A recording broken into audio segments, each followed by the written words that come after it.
What's going on, everyone? Welcome in to another episode of the Dairyland Drive. As always, Colin Talbert with Mike Schneider and Riley Ashe. Boys, a holiday that we're recording this on, Memorial Day.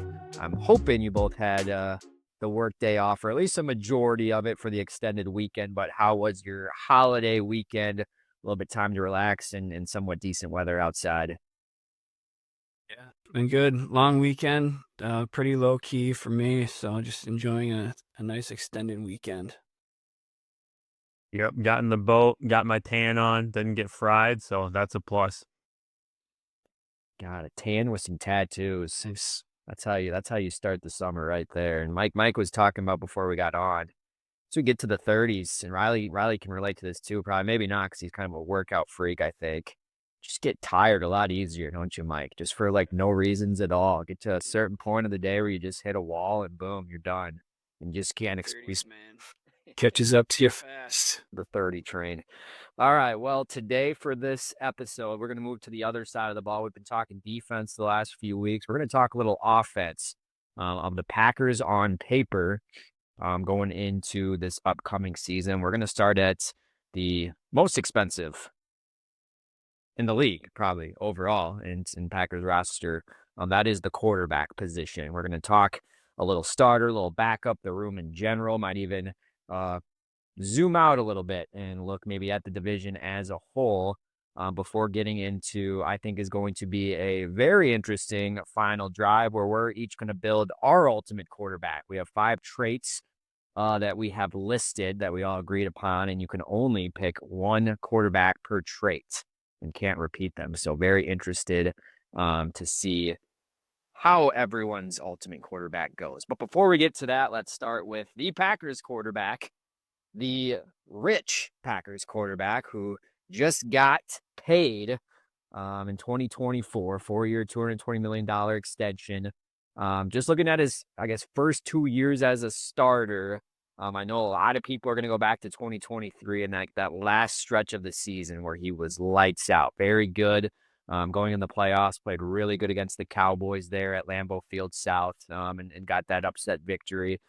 This last year, little up and down. I think when you look at a whole, though, the numbers on pace are pretty similar in terms of a few of the things as 2023, but he started 17 games in 2023.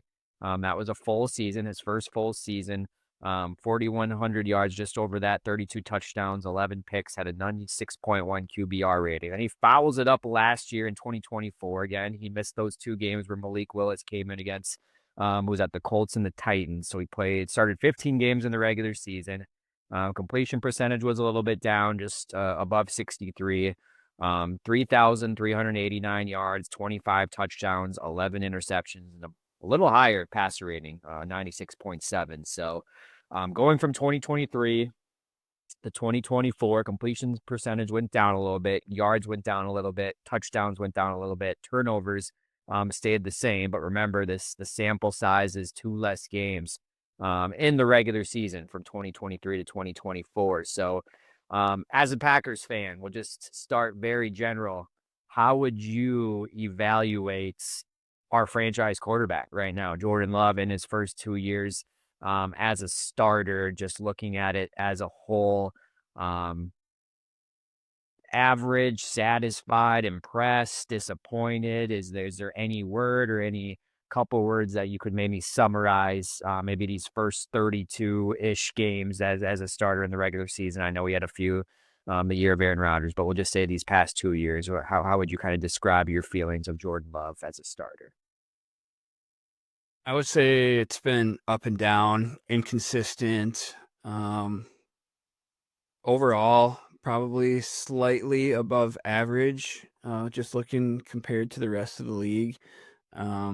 Last year, I think the knee and groin injuries probably hampered some of his play. I think we found out after the season that even after he came back, he truly wasn't right all season.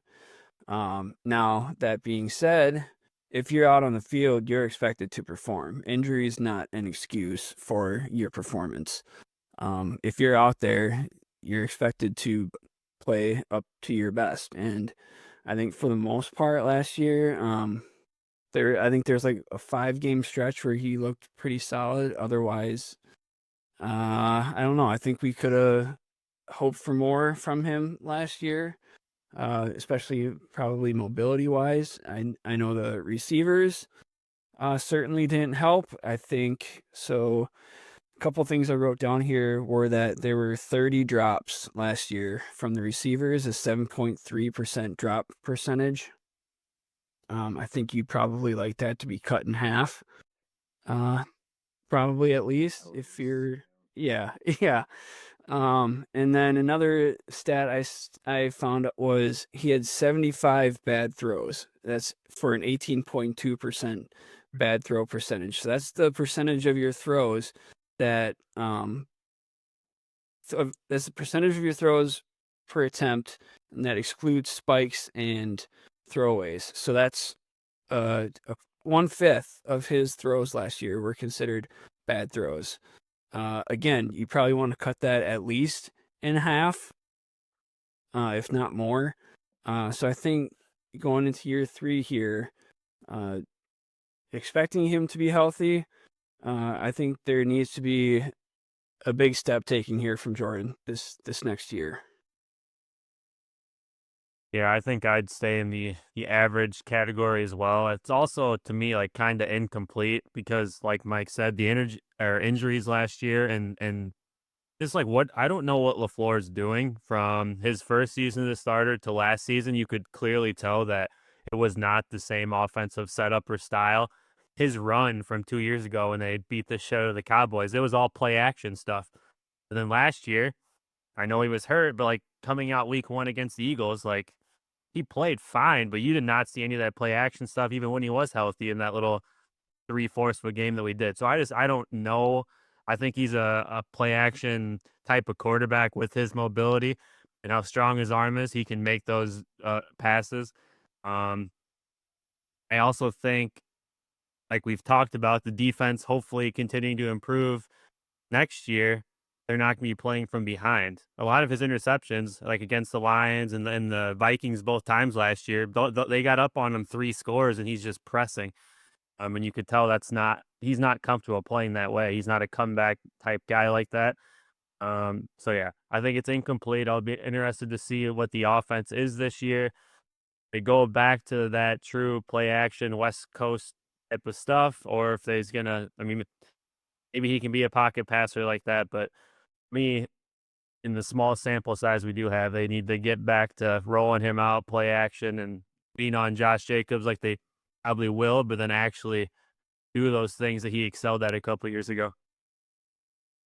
Yeah, and I think that could be almost a entirely different episode, I think, of evaluating Matt LaFleur's play calling and just like overall game plan and scheme from Love's rookie season to his second year, because I do agree. I saw, and again, were the injuries a part of it, and his escapability and the moving around in the pocket and being mobile, did that play a big part? But like you said, even the Eagles, there's a lot of shotgun, and I don't know if that's what Love feels the most comfortable with, or that's just what LaFleur thought he had to do. But like, yeah, he had a decent statistical game against the Eagles to start the season there. But yeah, it was a lot of shotgun, I think, and it was like you said, it was just surprising. Just when we saw that stretch run at the end of the year, there was just crossers and so much flow and east and west, but also taking shots down the fields. In those last 6 to 7 games of 2023. So, yeah, I don't know. I think he's been good. I think he's been like a good starting quarterback, but you don't pay a guy $55 million a year to just be good in the NFL. Just good starting quarterbacks in the NFL don't get you to the playoffs. And that's kind of the one thing. Yes, he's led you to the playoffs for 2 straight seasons, but I will make this point. 5 years ago in the NFL, a 7 seed doesn't get you in the playoffs. Like that's back-to-back years of 7 seeds. So you're just sneaking in. Yes, last year I know the NFC North was ridiculous, and just the record that they have overall. But I think he needs to start winning some of these closer games against better teams and having some bigger performances and maybe start to earn that payday, so to speak. But yeah, I think he's been good, not great. I'm very interested to see how he kind of handles going into this year because now you have the factor of you just drafted a rookie wide receiver for the first time in how long? The guy that can help this offense. You got essentially a good chunk of your skill position guys back. I know Christian Watson isn't back, but I think Golden can do a lot of things he does, and hopefully Tucker Kraft takes the next step. Do they use Josh Jacobs more in the passing game? So um, it's all there for him. Got a good offensive line. You paid some money for to protect him. You're going to be able to run the ball. I think this is the year, and that's the question I was going to kind of go into, unless anybody has anything else. But is this a make or break year? Year three, two full years now in the Flores system, whatever Flores system is. I know it's been all over the place, but is year three kind of the prove it make or break year for Jordan Love as a Packers fan to like really get on the wagon and think he can be the dude for the next decade? What do you mean by that? Because I mean, we have him locked up for the next what 3 or 4 years. I mean, my opinion is get on board right now because you don't really have another choice for at least another 3 4 years. So, I mean, I don't know what you mean by make or break because whatever this season is, like, Contract. I would say for his contract of what he got paid, because at the time it was at the top. Now I know there's been what 3 or 4 other guys since then that are making more than him a year, but I would say the make or break of if you're gonna pay him that money, he needs to start turning that into more than just 7 seed wild card and be able to make plays. Because I think the Packers are at the point where I don't think they're building around him. I think they're building around Josh Jacobs, and Jordan Love is just kind of the complimentary guy. That's just my opinion. But I want to see him, if he is going to be the complimentary piece, like be one hell of a complimentary piece. Like make plays off the run and kind of, marry those two together and don't make those stupid throws and make the easy throws. That seems right there, some other things. So I don't know. To me, the make or break is just like improvements and not just like the inconsistency. And then we've mentioned inconsistency, but just being more consistent. It doesn't have to be stats wise. I'm not expecting him to lead the league in yards or touchdowns or anything like that. you just touched on something that I think will take him from good to great. I think a lot of times he's missing those kind of quote layup throws, the easy ones. Mechanics suck. Like, Yes, I think of the time. Yeah. there a lot of times he's throwing off his back foot, he's fading away, relying on his arm, and you just need to step in the throw and trust your fundamentals. Um, I think that is the biggest piece probably for him to take that next step.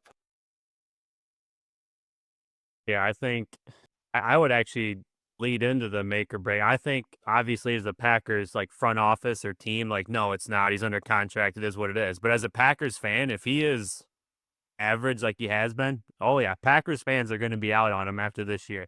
I promise you that it's going to get loud. Whether we have to deal with it or not, obviously we do. But yeah, I think you'll hear the noise if he is not improved. Oh yeah, I think it's going to get loud. I think Packers fans are going to be over it because they don't function in mediocrity land like he's going to be. He's got to just, even if it's just slightly, he's got to be better this year. And I mean, I don't know how you really do that besides maybe just looking at stats, or maybe just making less dumb turnovers. I don't know, but yeah, I think Packers fans are sitting here waiting, and if it's not better, it's going to get loud. And it's a high bar to kind of live up to, the two guys that you're following behind. Like that is partially he is kind of playing behind the sticks, so to speak, in football terms of already going into it and who he just did replace. But I think how you shut him up is start winning games. And as you've been a starter now in the NFC North has been controlled by the Lions and the Vikings the past 2 years. How do you shut up? I think those Packer fans very quickly. I think you start winning games. And again, I don't think the Packers to win games need Jordan Love to play like at an MVP level. Like I don't think that's the case because I do think the guys around him are good, but there is going to be some certain games where he can make plays in the fourth quarter or a game-winning drive or be lights out in the first half to build a lead. And it's just been very inconsistent up and down. So, um, just looking at him as a quarterback himself, or just a Packer fans, we've talked a little bit about some of the things that he struggles at. Where does he need to make the biggest improvements, you think? And I know, Mike, you briefly touched about it, and Riley even a little bit, but just from the outside looking in, where do you think he needs to make the biggest improvements just overall, quarterback skill wise, or just like a leadership, or just like the clutch gene? Where does this guy need to make the most improvements to start turning, some of those close losses into wins and maybe actually compete for the NFC North? Well, like I just said, relying on his fundamentals and hitting those easy throws. And I think the next one is throws over the middle. I think that's where a lot of his decisions or his interceptions last year came, especially early in the season. Now, I don't know if that was purely decision making, if that's decisions or routes run by the receiver, the tight end, his ball placement, which again leads back to probably his fundamentals. Those two areas to me are the two that stick out the biggest. Yeah, same. Just consistency overall with all those small things, and then I think a big thing that people have talked about a few times, but he's got to use his legs. You look at all these top quarterbacks; they move around and make shit out of nothing, and he has that capability. And he just maybe it was the injuries last year, or whatever. But yeah, just more consistent overall, making the easy throws. But he's got to use his legs a little bit more to make shit happen, like all these other top tier quarterbacks do. When make something out of nothing, basically, is what I'm trying to say. Yeah, not comparing to him at all, because it's just funny because you kind of mentioned this, and we talked about this player a couple weeks ago. I'm talking about, but we've mentioned of like how big of a bust and how like Lucas Van Ness has never had like flashy plays. He just is what it is. But like, not saying Jordan Love is a bust whatsoever, but he has flashy plays. Like there's at least probably like what, 2 or 3 plays a game at least where you're just as a fan like, "Holy shit, like how did he fit it in that window?" Or "How did he get that throw off?" Or like, "How did he do that?" I think it's just continuing to doing that, but like Mike said, right, raising your level of consistency and making some of the easy plays and the easy throws and not having to kind of be the hero at all times. I think that will kind of raise the floor as well. So, um, yeah, I don't know. Like I said, I think and this is probably, I don't know if this is a cop out, because I think every NFL head coach, or at least offensive coordinator, offensive minded head coach, is pretty tied to like a quarterback success. But would you say Matt LaFleur is almost just as important as any NFL head coach of like Jordan Love having success, just in like the position he puts him in? Or how would you kind of compare that maybe to the rest of the NFL, and maybe how quarterbacks have performed, with the head coaches they're with? I think, yeah, I think when Matt LaFleur is on his A game, Jordan Love is on his A game. When Matt LaFleur is in his bag and I think just has everything working on the run and the pass, I think that's where we're going to see the best Jordan Love. And I don't think Matt LaFleur had that last year. I think he had some really good run stuff last year. And again, I don't know if it's because of the receivers just were inconsistent, or not, Love not being fully 100% Love to move around and make plays. But I thought you saw some flashes of 2023 at the end there of like what a true Matt LaFleur at the top of his game and Jordan Love at the top of his game could look like. And it was just kind of disappointing to, like Riley mentioned earlier, not just to see that improved upon in 2024, but how big is Matt LaFleur and Jordan Love's success, do you think? I think they're tied together almost pretty much. It'll be interesting to see one how much freedom Jordan has at the line going into year 3. I think he's still kind of been held back a little bit. Um, Probably last year also because of the injury. But also the second thing is if they get under center more often. I think the injury again played a big role in that last year. A lot of it was in shotgun, trying to, doing play fakes off under center. Um, yeah, it's going to be a very interesting year to see how those two work hand in hand this year.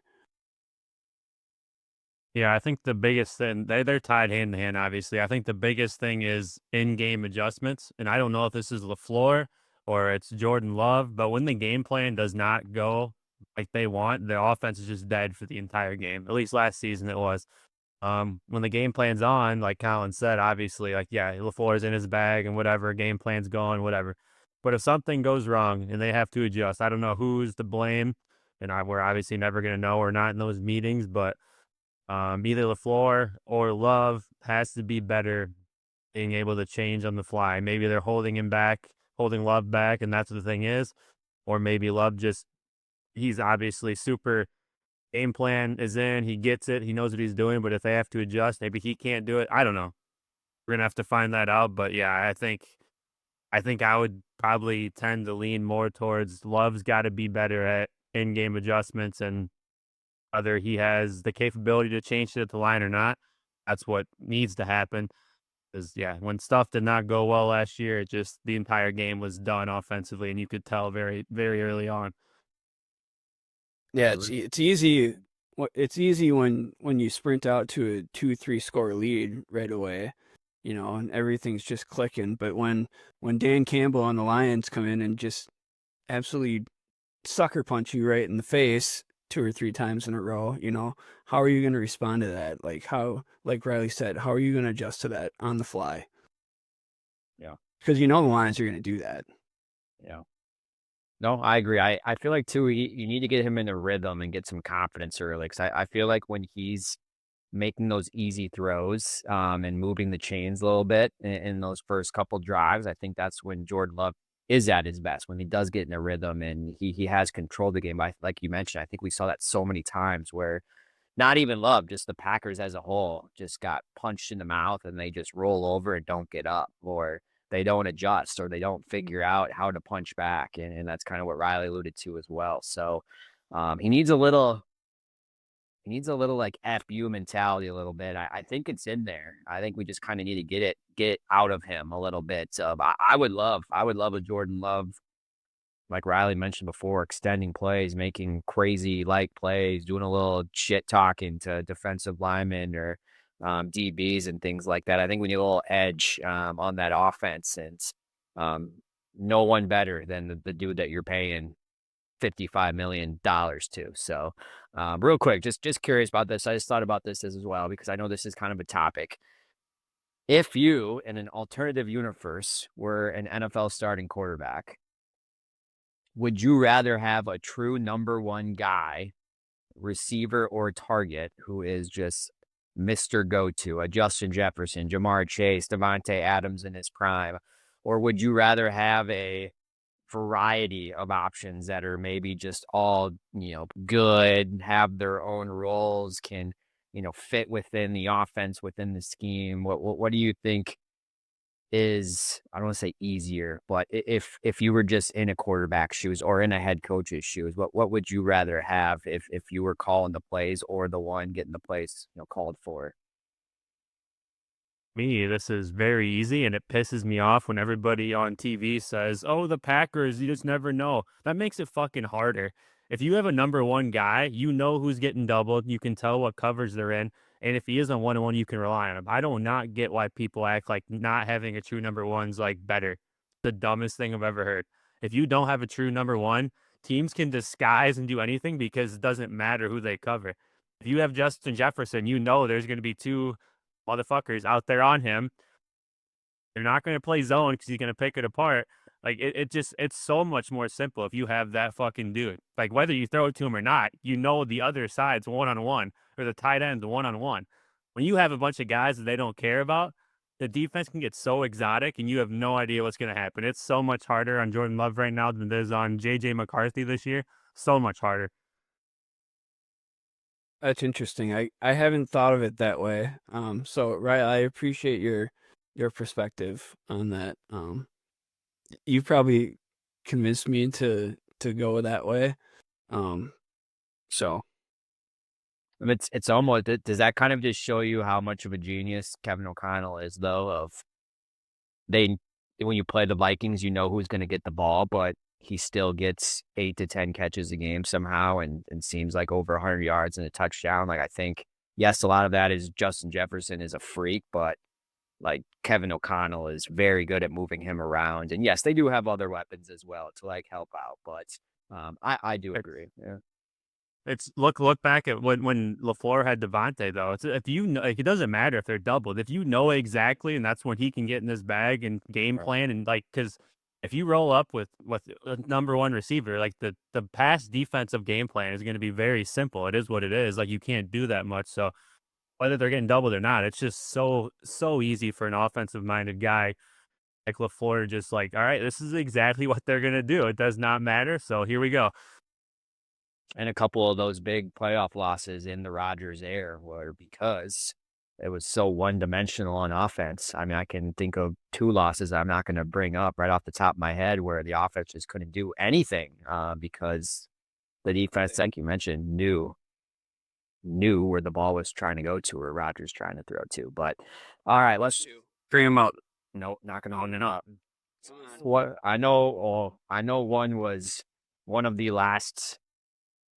Well, I remember specifically, well, obviously the 49ers, I think, upset, I think was one of the bigger ones. I mean, I can make the argument of that and then like the Buccaneers too. I think both of those games were very one-dimensional where defense played really well and the offense just didn't do crap the entire time or just waiting for him. And I think a lot of it was because 17 was what, 80% of his targets? Probably not that much. 70% of his targets. I don't know. Hell, it was fun to Well, watch and they this season, but yeah. The reason the Buccaneers shit didn't go so well that day is because they actually were the one of the few teams that were ballsy enough to play Carlton Davis on Devontae one-on-one, and before that's where I going back to the Jordan Love and in-game adjustments, I almost think it's fucking LaFleur cannot adjust because, like, when teams didn't do, even back then, like, he could not adjust, and that's why the offense was so clunky that game. Like, it just did not double Devontae like every other team it always has, and, like, it fucking threw him in a loop so much. I don't know. I don't know what LaFleur's problem is with in-game adjustments, but he's always struggled with that. All right, let's take a step back, look at this room as a whole, because there is other quarterbacks in that room with Jordan Love. We have Malik Willis, who golf clap for Malik Willis, got his 2 wins in 2024, stepping in against the Colts and Titans. Very, I think, solid backup. Sean Clifford, he had a good college career. We'll leave it at that, or a pretty successful college career. And then I'm probably gonna botch this dude's name from Canada. It's Taylor? Is it Elgerzima or Elgerzima? I don't know the correct pronunciation of it. Canadian can throw an A at the end of it, but essentially he won like the Heisman version of the Canadian football last year, right? At that level. So just looking at this, I guess, group as a whole. 2 questions. I don't care who answers them or what order you go. One, is this the last year that Malik Willis is with the Packers? Do you think he tries to chase a starting job after this? And then the more, I guess, straightforward question is who wins the QB3 position? Or do if they even keep 3 quarterbacks? Who do you think is QB3 when it's all said and done? Yes, I do think this is Malik Willis's last year in Green Bay. Um, Assuming there isn't any fall off from his performance last year, I think there's going to be teams out there that are looking for probably a 1 or 2 year bridge quarterback for a starter. If they can't get one in free agency or the draft that they're ready to throw out there right away. I think he showed enough last year that he is absolutely competent. He picked up Green Bay's offense and led them to 2 wins after what, like 3 weeks being with the team, which was insane. He's got really good mobility, obviously, pretty decent arm. As far as QB3, I'm kind of leaning Elgersma right now. Elgersma, I don't know how you say his last name either. I just because I'm not impressed with Sean Clifford whatsoever. Like, I don't know what he brings to the table. So I think probably they keep 2 on the 53-man roster, and whoever they decide to go with for QB3, they put on the practice squad. And I'm going with Elgersma right now. Yeah, Clifford's just here for training camp snaps to run scout team and to play half of the preseason games so Malik Willis and Jordan Love don't get hurt. That's his only reason for existing. The Canadian dude's going to be the practice squad third stringer. And yes, Malik Willis, obviously last year, and I mean, I don't know if he's going to chase a starter job or whatever, but some other team's going to pay him more than the Packers will to be a backup, and he'd be dumb to turn that down. Mhm. Yeah, obviously can come in and win you some games, and if teams just want to alter their game plan, that's literally what he did last year, and he can do it. So yeah, I just with the Packers' history of which they got away from it this year of drafting quarterbacks, I would assume like yeah, they're not gonna pay a backup. They're just gonna get back to their strategy of drafting a quarterback every year and just roll with that. And because he's Canadian, right? He doesn't like because isn't there like the international like player thing, like international like player slot or something on your team where it doesn't count towards like Yeah. your other players. So that's another added bonus, I think, as well. And then obviously the dressing a third quarterback for games now as emergency quarterbacks. But I agree. I think there's been a lot of hype on him. And he got how many invites did he get to for tryout? It was like, was it 3 or 4 different teams wanted him to come in for a tryout before Buffalo is one of them. yeah, before ultimately deciding with the Packers. So I think there's got to be some upside there. I don't know the level of football that is over there, but if the stats, were pretty impressive and he did perform at a high level, there's got to be, we're not asking him to be you know, modern day Matt Flynn from however, long ago to come in and break a record or anything, but if he can be a good depth piece, I think that nothing bad with that. And hey, he could be a number 2 essentially a year from now. We could be talking about the battle for QB2 right now if Malik Willis is done. So if they feel pretty high about him, he's a guy that in a pinch, could he maybe come in, to a game and at least give you a chance to win if something were to happen to Love. So, all right, let's zoom out even further back before I got one final question.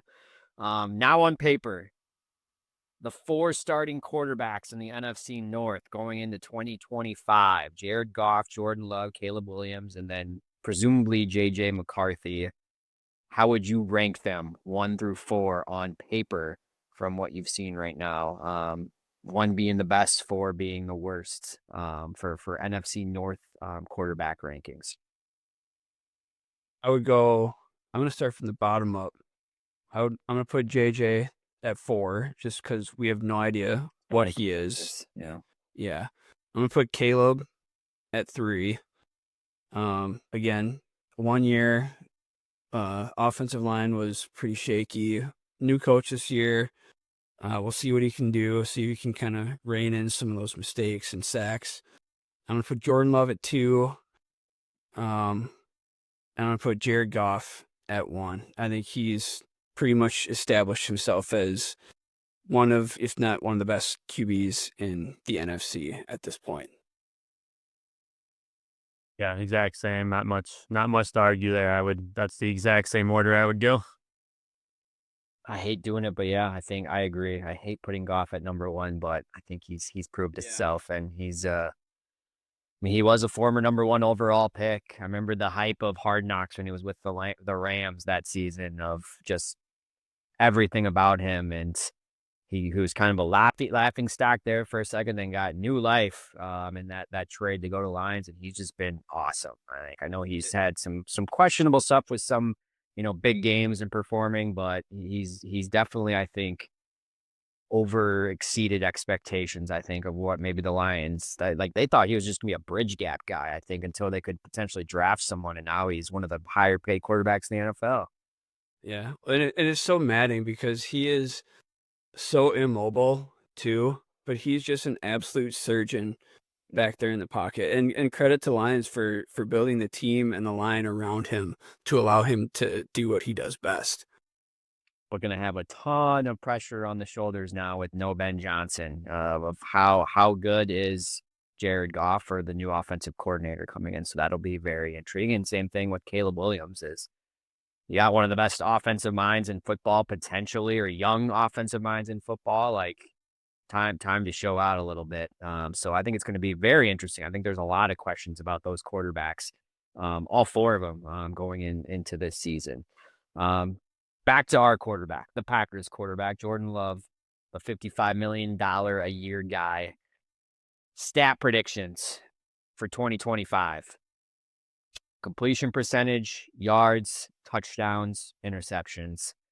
The bonus one, how many games will he play in? Do you think he plays in all 17 or gets hurt again? I'll start it off.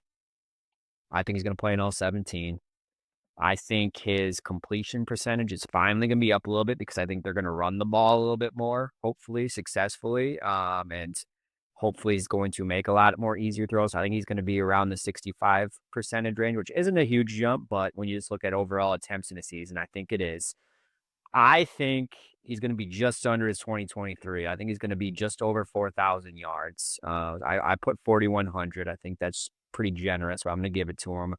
I'm going to go 34 touchdowns, and I'm going to go 11 interceptions for the third straight season. So that is my stat prediction. 65 completion percentage, 4,100 yards. What I say, 34 touchdowns and 11 interceptions. So that's my Jordan Love 2025 season. And I think that's a solid season. I'd be very happy with that.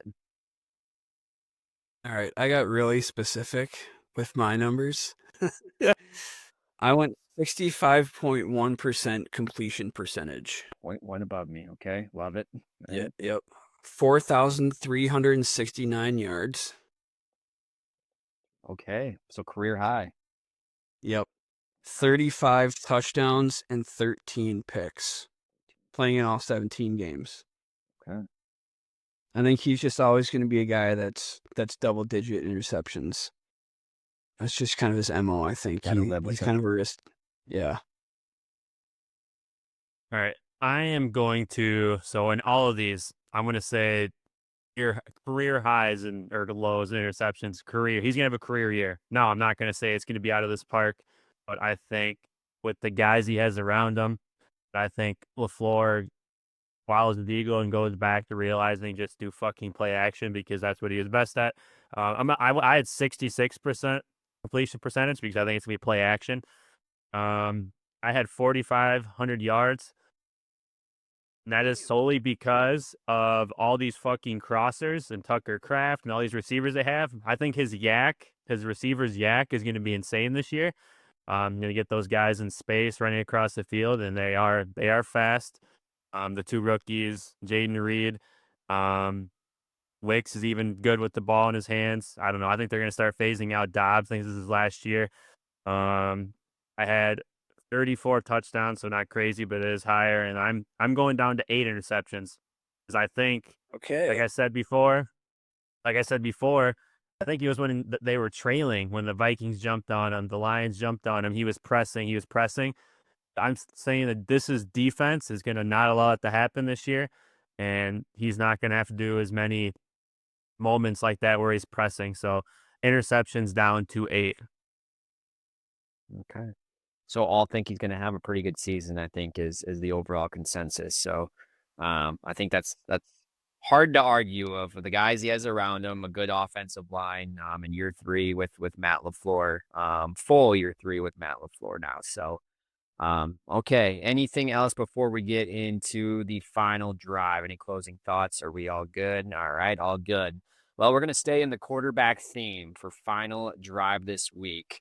And we are basically going to be in Madden, and we're going to build our ultimate 99 overall NFL quarterback, and we're going to base it on these 5 categories of traits. It's going to be arm strength, accuracy, playmaking, football IQ, and then clutch factor. So obviously there's a few like words that can go with each category, but arm strength, accuracy, playmaking, football IQ, and clutch factor. So you can't pick the same quarterback for multiple traits, just one per trait.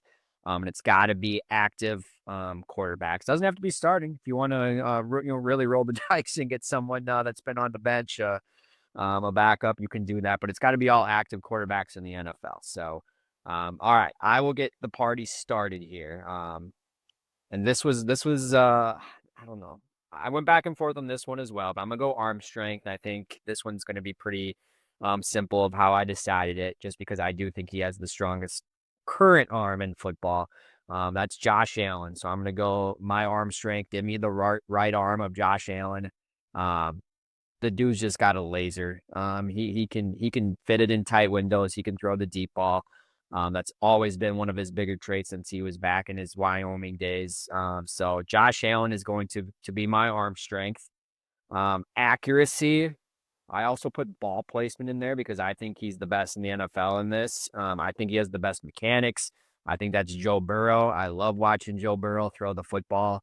I think just everything he does, you want to teach younger quarterbacks how to do it, at least in my opinion. He can put balls in tight windows. Yes, he's got really good receivers, but um, accuracy and ball placement are, I think, a couple different things. And I think he's very good at both of them. So Joe Burrow is going to be my accuracy slash ball placement quarterback. So we're going to go into playmaking. This is where it got tough because playmaking can be so many things, I think, as a quarterback.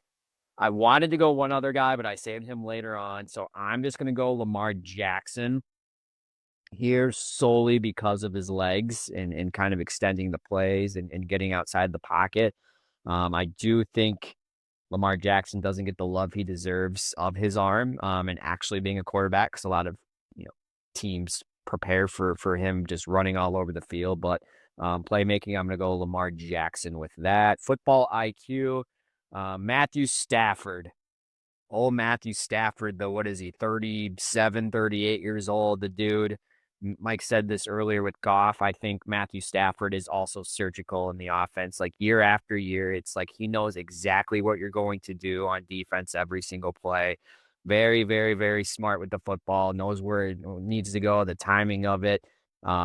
He just has withstood the test of time. The older he's gotten, he's still a really, really good quarterback. And then finally, the clutch factor. Have to go with Patrick Mahomes. 7 game-winning drives in 2024. That doesn't even talk about all the big playoff wins he's had, the Super Bowls he's already won. I mean, how many times have we watched the Chiefs and they're dead in the water and Patrick Mahomes does some BS out of nowhere game-winning drive or ridiculous throw on like 4th and 18 or 3rd and 24, extending the plays with his legs and running a first down or some no look or sidearm throw. So I think you have to go clutch factor here. So arm strength, Josh Allen, accuracy, Joe Burrow, playmaking, Lamar Jackson, the football IQ, Matthew Stafford, and then the clutch factor, the clutch gene, Patrick Mahomes. That is my ultimate quarterback that I am building to lead my offense. All right, I'll go next. So you and I kind of had a couple of similarities, some guys I was going back and forth with in a few different categories. So starting with arm strength, I was going back and forth between Josh Allen and Justin Herbert. So just for the sake of being different, I'll go with Justin Herbert. I think he's just got an absolute rifle attached to his body with his right arm. Accuracy and ball placement and touch, I went with Jared Goff here. We talked a little bit earlier about how he's just an absolute surgeon back there in the pocket. Crazy high completion percentage last year, I believe. It was like over 70%, pretty well, like 72% or something. Yeah. I think. Yeah. Playmaking. Here I was going back and forth between Lamar and Jaden Daniels. So I'm going to go with Jaden Daniels here. In addition to his throwing, he had almost 900 yards rushing and 6 touchdowns last year. I think he's just going to get even more dynamic as he continues to grow in his NFL career. IQ and intelligence here, I was going back and forth between Rodgers and Stafford, and I'm going to take Rodgers here.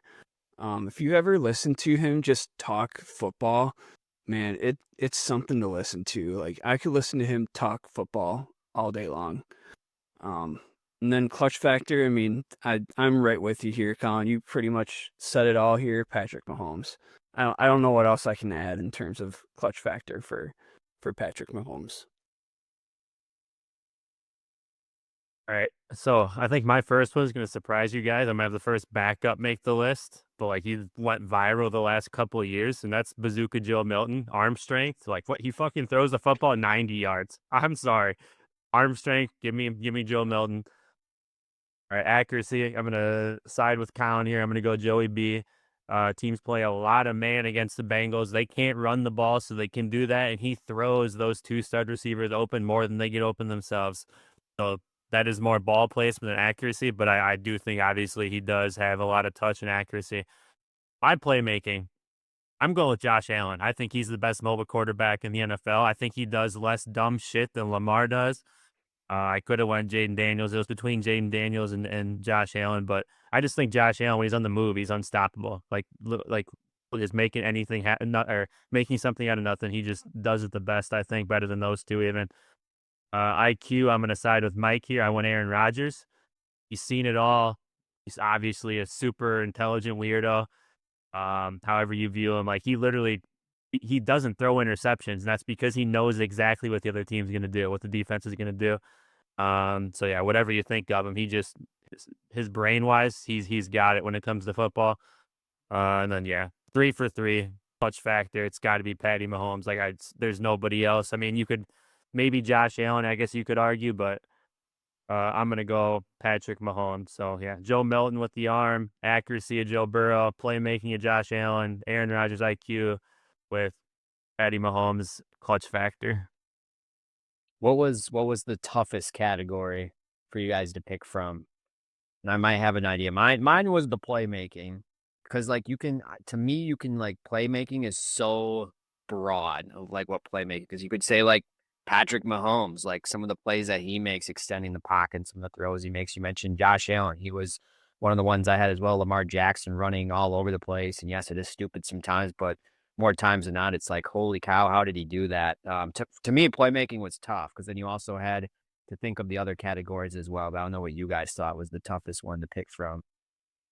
Yeah, that one was tough for sure, just because, there's so many mobile quarterbacks now in the league, and that's kind of what it's trending toward, and everybody's trying to make plays with their feet. So I mean, yeah, outside of Josh Allen or Lamar or Jane Daniels, you could have picked a number of other guys. Either that or arm strength. There's a few guys that got absolute cannons, and could have gone with a few different guys there. Even like Aaron Rodgers still. I mean, he's still got a super strong arm at 41. So, I mean, yeah, either of those two. Yeah, mine was probably arm strength. As stupid as it sounds, I spent the afternoon like Googling, like trying to find who actually throws the ball the farthest. And I was like finding shit on Joey Flacco. Anthony Richardson's got a cannon. But I just found this video of Joe Milton throwing like a fucking tangerine orange thing, like an actual orange, like 100 yards. I'm like, all right, he's got to be him. That's impressive. But all right, well, yeah, make sure you vote who you think is the ultimate quarterback that we just built with all 5 of those traits when Mike does get it up on social, or when you listen to this podcast on Spotify, YouTube, or Apple. Before we get out of here, any closing thoughts of the sports world in general since we recorded last week? Either of you, anyone, anything? We're coming up on a depressing time for me. NBA playoffs, NHL is wrapping up here the next couple weeks. Premier League is officially done. I have no idea. I mean, I got nothing to look forward to in the weekends now. It's going to be depressing. I'm literally, and Colin knows this, I'm just going to be sitting here waiting for the fucking Tour de France to start. That's all I got to look forward to. That's how bored I get in the summer. I fucking sit and watch cycling. Yeah, hopefully Florida can wrap up these Eastern Conference Finals here, and I'm hoping for Edmonton to also get back to the Stanley Cup out of the West. Man, I think that would be an absolute war, and I hope it goes 7 again. Stanley Cup Finals, just that was such a fun series last year with Edmonton coming back from 3-0, and I think it could be a little different this time around. Yeah. And did you watch that docu-series on Amazon Prime? I think it's like called NHL Face Off, or no, it's either NHL Face Off or Game 7. I can't remember. There was something.